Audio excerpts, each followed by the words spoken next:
دلیر میرے لیڈر حضرت مولانا حافظ طارق محمود جزدانی صاحب، وہ آپ تشریف لاتے ہیں اور آپ سے اللہ اکبر،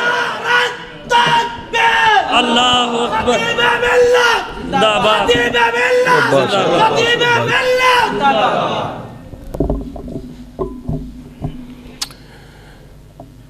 بسم اللہ الرحمن الرحیم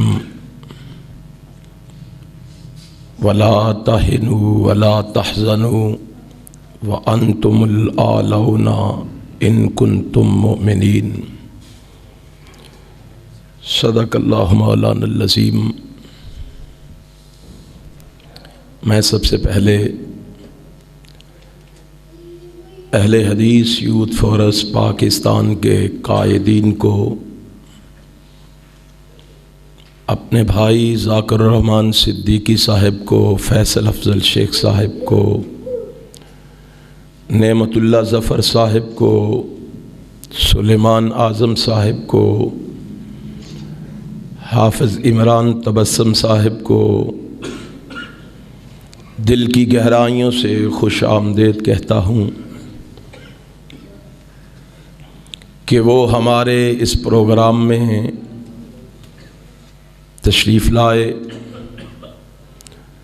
اور آپ احباب کو بھی مبارکباد دیتا ہوں۔ آپ نے جس جذبے اور ولولے سے ان کا استقبال فرمایا۔ میرے بھائیوں، میں ایک دو باتیں آپ سے کرنا چاہوں گا۔ مجھے اور آپ کو یہ معلوم ہونا چاہیے کہ میں نے اور آپ نے اس دنیا میں ہمیشہ بیٹھ نہیں رہنا۔ ایک نہ ایک دن اس دنیا کو خیر بات کہنا ہے، اخروی زندگی کا سفر اختیار کرنا ہے۔ کوئی شخص اس وہم و گمان میں نہ رہے کہ میں موحد ہوں، توحید پرست ہوں، میں نمازی ہوں، نیک ہوں، صوم و صلات کا پابند ہوں، میں کامیاب ہوں، کامران ہوں، فوز و فلاح کا مالک ہوں، نجات میرا مقدر ہے۔ وہ کوئی بھی ہے، اسے قیامت کے دن جہنم کے اوپر سے گزر کے جانا ہے۔ اور کیا آپ جانتے ہیں کہ جب یہ لوگ جہنم کے اوپر سے گزر رہے ہوں گے تو ان سے پہلا سوال کیا ہوگا؟ ان سے کیا پوچھا جائے گا؟ آنے والے بتا، تجھے ایک امانت سونپی گئی تھی،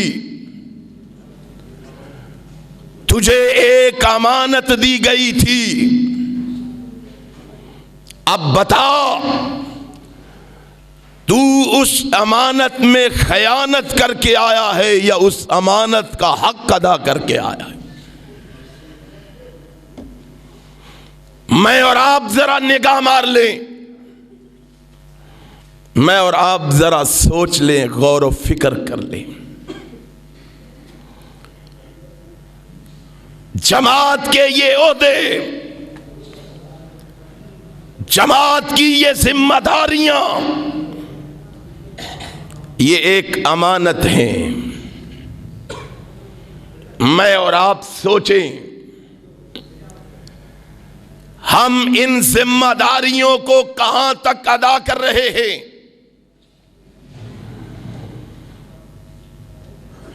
اللہ کے پیغمبر، نبی مکرم، رسول معظم، سرور عالم حضرت محمد الرسول اللہ صلی اللہ علیہ وآلہ وسلم نے فرمایا ہے، نسائی کے اندر حسن سند کے ساتھ یہ روایت موجود ہے، آپ نے فرمایا جب بندہ رب کی بارگاہ میں آئے گا، ان اللہ سائل کل رائن ام مسترعہو احافظ ذالک ام ضیعہو. امام کائنات جناب محمد صلی اللہ علیہ وسلم فرماتے ہیں اس سے اللہ سوال کرے گا، اللہ پوچھے گا بتلا تجھے دنیا میں رہتے ہوئے مسئول بنایا گیا تھا، ذمہ دار بنایا گیا تھا، تجھے یہ ذمہ داری سونپی گئی تھی، بتلا تو صحیح ذرا اس ذمہ داری کا حق ادا کر کے آیا ہے یا اس ذمہ داری کو ضائع کر کے آیا ہے؟ میں اور آپ سوچ لیں، ہم نچلی سطح سے لے کے اوپرلی سطح تک کسی نہ کسی حوالے سے کسی نہ کسی طرح جماعت کے ذمہ دار ہیں. ہمارے پاس چاہے ایک یونٹ کی چاہے ایک حلقے کی ذمہ داری موجود ہے. میں اور آپ سوچیں کہ ہم نے اس ذمہ داری کا حق کہاں تک ادا کیا ہے. کیا میں اور آپ جانتے ہیں؟ اگر جواب نفی میں آیا تو عرش والے کا فیصلہ کیا ہوگا؟ کیا مجھے اور آپ کو پتا ہے کہ اگر ہم اس سوال کے جواب میں فیل ہو گئے تو عرش والے کا فیصلہ کیا ہوگا؟ پڑھیے صحیح البخاری کو. صحیح البخاری میں ہے، ماقل بن یسار اس حدیث کے راوی ہیں رضی اللہ تعالی عنہ، فرماتے ہیں رب کائنات جناب محمد الرسول اللہ صلی اللہ علیہ وسلم کی زبان اقدس سے اعلان کروا کے مجھے اور آپ کو آگاہ کر رہے ہیں، مجھے اور آپ کو بتا رہے ہیں، سنا رہے ہیں. ما من وال یلی رعیۃ من المسلمین فیموت وہو غاش لہم. فرمایا کسی مسلمان کو مومنوں کے کسی اجتماعی کام کی ذمہ داری سونپی جائے، وہ ذمہ دار بنا دیا جائے، وہ ذمہ دار بن جائے اور وہ اس عالم سے دنیا سے رخصت ہو، وَهُوَ غَاشٌ لَهُمْ. اس نے اس کے ساتھ خیانت کی ہو، اس نے اس کا حق ادا نہ کیا ہو، اس نے ذمہ داری کو صحیح معنوں میں نہ نبھایا ہو. فرمایا اس کو بتا دو کیا حرم اللہ علیہ الجنہ. نبی پاک کا صحیح فرمان، اس کو کہہ دو تیری سزا یہ ہے کہ رب نے تجھ پہ جنت کو حرام قرار دے دیا ہے. میں اور آپ سوچیں، خوش ہوتے ہیں ہم، بلکہ مجھے کہنے دو عہدوں کے لیے لڑتے ہیں ہم، مرتے ہیں ہم، لیکن نہیں جانتے اس کا انجام کیا ہے. اللہ کی قسم اگر ہمیں احساس ہو جائے ذمہ داری کا، اگر ہمیں پتہ چل جائے اس کی سزا کا، تو کوئی شخص عہدے کا نام بھی نہ لے. خیانت کیا ہے؟ سن لو اب خیانت کیا ہے. امام طبرانی نے اسی سند کے ساتھ اس روایت کو نقل کیا ہے اور اس کو تشریح کے ساتھ بیان کیا ہے. فرمایا فَلَمْ يَنْسَحْ لَكُمْ وَلَمْ يَجْحَدْ لَكُمْ كَنُصْحِهِ وَجُهْدِهِ لِنَفْسِهِ. امام کائنات جناب محمد فرماتے ہیں صلی اللہ علیہ وآلہ وسلم، خیانت کیا ہے یہ بھی سن لو. خیانت کیا ہے کہ بندہ جس طرح اپنے دنیاوی کاموں کے لیے خیر خواہ ہے، اپنے کاموں کے لیے بڑا خیر خواہ ہے، بڑا وقت ہے اس کے پاس، بڑے کام صبح سے شام تک کرتا ہے، بڑی کوشش کرتا ہے، بڑی جد و جہد کرتا ہے، بڑی تگودو کرتا ہے، لیکن اسلام کے لیے تو اس کے پاس ٹائم ہی نہیں ہے، دین کے لیے تو اس کے پاس وقت ہی نہیں ہے، دین کے لیے تو اس کے پاس ٹائم ہی نہیں ہے۔ فرمایا اس کو کہہ دو جس طرح اپنی جان کے لیے خیر خواہ ہے، اپنی جان کے لیے محنت کرتا ہے، اگر وہ اپنے اس عہدے کے ساتھ اس طرح خیر خواہ نہیں ہے اور اس کے لیے کوشش نہیں کرتا، اس کو کہہ دو کبہ اللہ علی وجہہ فی النار، قیامت کے دن رب اس کو منہ کے بل گھسیٹ کے جہنم میں پھینک دے گا۔ میں اور آپ سوچیں، غور و فکر کریں، دفاع نہ کریں کسی کا، دفاع نہ کریں کسی کا۔ اللہ کی قسم مجھ میں خرابی یہی ہے، کہتا ہوں وہی بات، سمجھتا ہوں جسے حق، نہ ابلہ مسجد ہوں نہ تہذیب کا فرزند، اپنے بھی ہیں ناراض مجھ سے بیگانے بھی نہ خوش، میں ظاہر حلاہل کو کبھی کہہ نہ سکا کند۔ سن لو، طارق یزدانی جب تک زندہ ہے اوپر سے لے کے نیچے تک جو خرابی دیکھے گا ڈنکے کی چوٹ اسے بیان کرے گا۔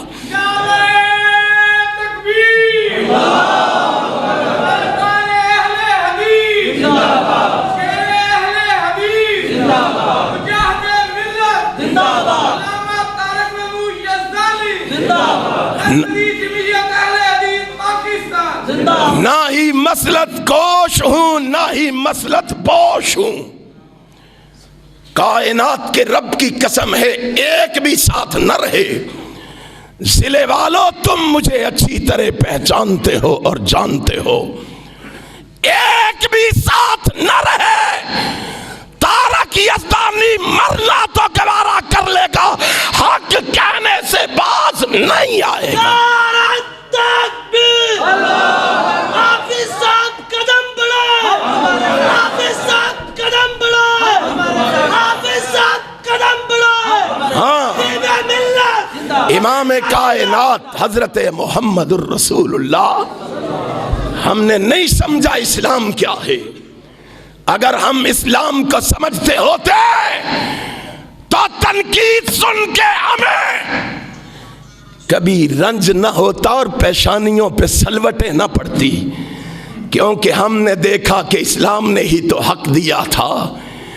ایک شخص کو کھڑے ہو کے عمر کو سوال کرتے ہوئے، عمر تیری بات نہیں سنیں گے جب تک یہ نہیں بتائے گا یہ کرتا کیسے بنا ہے تیرا، پہلے بتا ہمیں، پہلے سمجھا ہمیں۔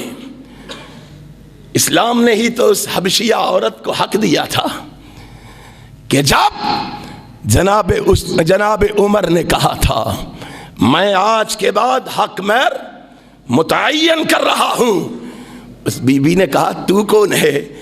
اسلام نے متعین نہیں کیا، آمنہ کے لال نے متعین نہیں کیا، تو کون ہے کرنے والا؟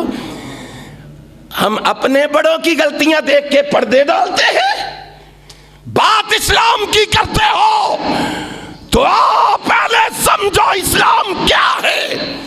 اسلام اپنے اور بیگانے کی تمیز مٹا دیتا ہے، اسلام چھوٹے اور بڑے کی تمیز مٹا دیتا ہے، اسلام کالے اور گورے کی تمیز مٹا دیتا ہے۔ رب ذوالجلال کی قسم ہے دعویٰ علی پہ ہو یہ نہیں سوچا جاتا، یہ داماد رسول ہے، فاطمہ کا شوہر ہے، حسنین کا بابا ہے، اس کو معاف کر دیا جائے۔ کہا اسلام ہے، تجھے عدالت کے کٹہرے میں آنا ہوگا، تجھے جواب دینا ہوگا۔ ہم کہتے ہیں بڑے ہیں جی ان کو کچھ نہ کہو، کیوں نہ کہے کچھ؟ غلطی کرنے والا بڑا ہو چھوٹا ہو اس کو ٹوکا جائے گا، اس کو اور بولو ڈرتے کیوں ہو؟ اس کو ٹوکا جائے گا۔ اللہ کی قسم ہم نے اسلام سے یہی سیکھا ہے، ہم نے اسلام سے یہی پڑھا ہے، ہم نے اسلام سے یہی درس لیا ہے۔ لوگو، امام کائنات حضرت محمد رسول اللہ صلی اللہ علیہ وسلم نے فرمایا، آج کیا کہتے ہیں؟ کہتے ہیں جناب صحت اجازت نہیں دیتی۔ یہ دانی صاحب حدیثیں تو ٹھیک ہیں، صحت اجازت نہیں دیتی، بس جناب وقت نہیں ہے، بس جناب ہمارے پاس ٹائم نہیں ہے، ہم بیمار ہیں۔ وہ اللہ کے بندو، کیا ہم اس سستی کو گناہ نہیں سمجھتے؟ اس سستی کو گناہ نہیں سمجھتے؟ ہمارے نزدیک یہ سستی گناہ ہی نہیں ہے۔ اٹھاؤ حدیث کو، عبداللہ ابن عمر رضی اللہ تعالیٰ عنہما اس حدیث کے راوی۔ یارو سستی کو ہم گناہ نہیں سمجھتے، یہ دیکھو رسول اللہ کا فرمان صلی اللہ علیہ وسلم۔ امام کائنات کا معمول یہ تھا کہ جہاد سے واپسی پر مال غنیمت کو ایک جگہ پر جمع کرنے کا حکم دیا جاتا، اکٹھا کرو۔ جناب بلال کو حکم ہوتا، بلال منادی کرو۔ منادی ہوئی، بھائی جس کے پاس جو جو مال ہے وہ لا کے یہاں ڈھیر پہ جمع کر دے، اس کا یہاں ڈھیر لگا دے۔ اصحاب رسول بھاگتے، نبی کائنات صلی اللہ علیہ وآلہ وسلم کی آواز پر لبیک کہتے ہوئے جو کسی کے پاس ہوتا وہ لے کے آ جاتا۔ آج اعلان ہوا، جناب بلال نے اعلان کیا۔ جناب بلال کا اعلان سن کے لوگ بھاگے چلے آئے، مال جمع ہوا، نبی پاک نے تقسیم کر دیا۔ ایک صحابی آیا، اللہ کے پیغمبر یہ بالوں کی بنی ہوئی اونٹ کی ایک نکیل میرے پاس رہ گئی ہے، ایک نکیل، ایک بالوں کی بنی ہوئی، بالوں کی یہ نکیل رہ گئی ہے، یہ قبول فرما لیں۔ آقا کائنات فرماتے ہیں تو نے منادی نہیں سنی؟ تو نے بلال کا اعلان نہیں سنا؟ آقا سنا ہے۔ فرمایا پھر اس وقت کیوں نہیں لے کے آیا؟ آقا سستی ہو گئی ہے۔ کیا ہوا ہے؟ بولو ذرا وہابیو، سست وہابیو، کیا ہوا ہے؟ سستی ہو گئی ہے۔ نبی پاک نے کیا کہا؟ چلو سستی ہو گئی ہے تو خیر ہے۔ بعد میں کئی لوگ کہیں گے یزدانی صاحب ہم نے تو آنا تھا لیکن سستی ہو گئی ہے، کیونکہ گناہ ہی نہیں سمجھتے ہم اس کو۔ ہائے ہائے، جب صحابی کی زبان سے یہ نکلا، امام کائنات کی پیشانی شکن آلود ہو گئی۔ آقا کائنات نے فرمایا اٹھا نکل، نکل جا یہاں سے، اب تیرا مال میں محمد قبول نہیں کروں گا، قیامت کے دن رب کی بارگاہ میں لے کے آنا، اب رب کی بارگاہ میں لے کے آنا، پھر دیکھیں گے اللہ قبول کرتا ہے یا نہیں کرتا۔ یارو کیا آپ اس کو کوئی گناہ نہیں سمجھتے؟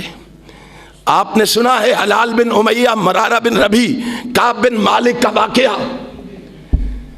وہ جنگ سے پیچھے رہ گئے تھے نا، نبی پاک واپس آئے، امام کائنات نے سوال کیا، انہوں نے جواب دیا، غلط بیانی سے کام نہیں لیا، جو حقیقت تھی سب کے سامنے بیان کر دی۔ آقا نے فرمایا صحابہ بتاؤ تم کیوں نہیں گئے اور جنگ میں شریک کیوں نہیں ہوئے؟ آقا سستی ہو گئی، آقا سستی ہو گئی ہے۔ نبی پاک نے کیا حکم فرمایا؟ فرمایا میں اعلان کرتا ہوں آج کے بعد ان کے ساتھ صحابہ میں سے کوئی بھی کلام نہیں کرے گا، ان کے ساتھ کوئی بھی بات نہیں کرے گا۔ صحابہ اکرام رضوان اللہ علیہ مجمعین نے اعلان سنا، اس سے بائیکاٹ ہو گیا۔ کعب بن مالک کہتے ہیں اللہ کی قسم میں جوان تھا، مسجد نبوی میں نماز کے لیے آتا تھا، مجھے یوں محسوس ہونے لگا کہ یہ مدینہ ہمارے لیے اجنبی بستی ہو گئی، یہاں ہمارا کوئی جاننے والا نہیں۔ اللہ اکبر۔ جناب کعب بن مالک کہتے ہیں میں لوگوں کا یہ رویہ دیکھ کے دل میں خواہش کرنے لگا کاش خودکشی حرام نہ ہوتی، اس سے بہتر تھا کہ ہم مر جاتے۔ امام کائنات جناب محمد الرسول اللہ صلی اللہ علیہ وسلم کے صحابہ نے تو بائیکاٹ کیا ہی تھا۔ آقا کائنات نے پیغام بھیجا، فرمایا ان کی بیویوں سے بھی کہہ دو ان کے ساتھ کلام کرنے کی اجازت نہیں ہے۔ اور میں اس حدیث کو نظم کے حوالے سے بھی پیش کیا کرتا ہوں۔ اللہ کی قسم کھا کے کہتا ہوں، اگر ہم نظم کو سمجھنا چاہیں تو رسول اللہ کی اس حدیث سے سمجھیں۔ ایک ایک بات کی نشاندہی رحمت کائنات نے فرما دی ہے۔ نبی کائنات صلی اللہ علیہ وسلم نے فرمایا ان کی بیویوں سے بھی کہو تمہیں بات کرنے کی اجازت۔ وہ گھر جاتے ہیں وہ بولتے ہی نہیں، وہ بات کرتے ہیں وہ چہرہ اس طرف کر لیتی ہیں۔ کہا بات تو کر لو، کہا بات کروانی ہے تو ہمارے لیڈر محمد سے اجازت لے کے آؤ، امام کائنات سے اجازت لے کے آؤ۔ لوگو، نبی کائنات صلی اللہ علیہ وسلم نے اس چھوٹی سی سستی کی انہیں کیا سزا دی؟ 50 دن تک ان کے ساتھ کلام ہی نہیں کیا۔ رب کا پیغام آیا، اللہ نے کہا ہے محمد صلی اللہ علیہ وسلم ان کو بڑی سزا مل گئی ہے، میں نے ان کو معاف فرما دیا ہے، تو بھی انہیں معاف فرما دے۔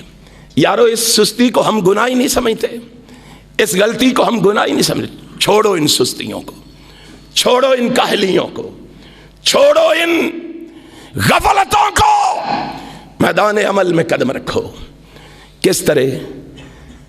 جس طرح تمہارے مرشد و مخدوم علامہ ظہیر نے رکھا تھا رحمت اللہ تعالی علیہ۔ اللہ کی قسم اس جذبے سے قدم رکھو، تھوڑے سے عرصے میں ہی اللہ نے تمہیں کامیابیوں سے ہمکنار کیا تھا کہ نہیں کیا تھا؟ تمہارا نام دنیا کے کونے کونے پہ گونجنے لگا تھا۔ آؤ آج بھی تم اپنے اندر وہ جذبہ پیدا کرو، اپنے اندر پیدا ہونے والی خرابیوں کی اصلاح کرو، اپنے اندر موجود خرابیوں کو ٹھیک کرو اور خلوص کے ساتھ میدان عمل میں قدم رکھو۔ اللہ کی قسم کھا کے کہتا ہوں، اہل حدیث کے جوانوں، تم اپنے دلوں کے دروازے اسلام کے لیے کھول دو، اللہ تمہارے لیے رحمت کے دروازے کھول دے گا۔ کھولو دروازے اپنے دلوں کے، آج اللہ سے عہد کرو۔ میرے بھائی سلفی صاحب کہہ رہے تھے نوجوان تھوڑے تھوڑے نہیں ہیں، اللہ ان میں بھی برکت ڈالے گا۔ ہم قلت و کثرت کے تو قائل ہی نہیں ہیں انشاءاللہ۔ یہ تو خوشی کی بات ہے کہ جوانوں کی بیداری کے ساتھ ساتھ بوڑھے بھی بیدار ہو گئے ہیں، اور خدا کی قسم جب جوان نکلتے ہیں تو بوڑھوں کو خود بخود احساس ہو جاتا ہے۔ میں نے دیکھا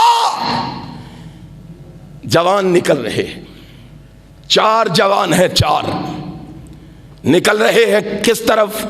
میدان احد کی طرف۔ کون ہے؟ عمر بن جموحہ کے فرزند ہیں۔ نبی نے آواز لگائی ہے نکلو میدان احد کی طرف، نکلو اسلام کے غلبے کے لیے، نکلو دین کی حفاظت کے لیے۔ صحابہ کے کانوں سے